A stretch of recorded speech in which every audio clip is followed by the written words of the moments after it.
paano nga ba i-open yung GCash bank statement file sa ating Gmail, okay? In this video, tuturuan ko kayo paano nga ba natin gagawin yan. Pero syempre, kung bago ka pa lang sa channel natin, make it sure na mag-comment, like, and share dahil araw-araw po kami namimili ng mabibigyan ng free load at free GCash. So tara, punta na tayo sa ating GCash. So dito, kailangan mo munang mag-request ng bank statement dito sa transaction. Okay? So kapag nakapag-request ka na dito, so mapupunta po yan doon sa email po ninyo. So kung hindi mo alam kung paano mag-request, meron din po tayong separate video dyan, no? Pwede mong tingnan yung comment section. So maglalagay ako ng link dyan para maturuan ka kung paano nga ba mag-request ng bank statement. So ngayon, kapag meron ka ng bank statement, punta na tayo ngayon sa ating email.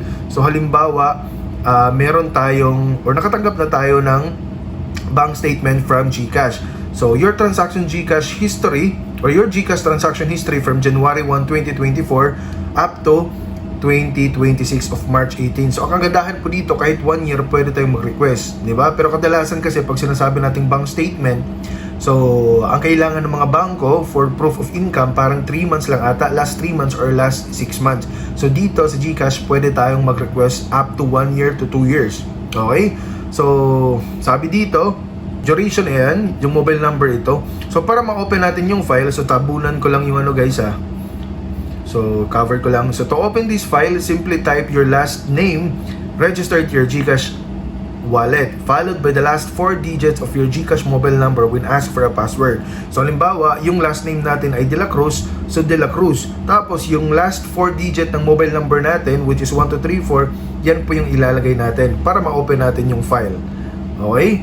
So, ito po yung file. Pag in-open po natin yan, hihingi po yan ng password. So, try natin. Ayan. So, hihingi po yan ng password. Again, yung password po dito ay last name po natin at yung last 4 digit ng ating mobile number na registered sa GCash. So, andito nga, nakapag-type na tayo ng last name natin at saka 4-digit mobile number. So, i-click lang natin to confirm at tingnan natin kung ma-open ba yung file. So, ayan, na-open na nga. So, punta tayo dito. So, almost 1 year din to, no?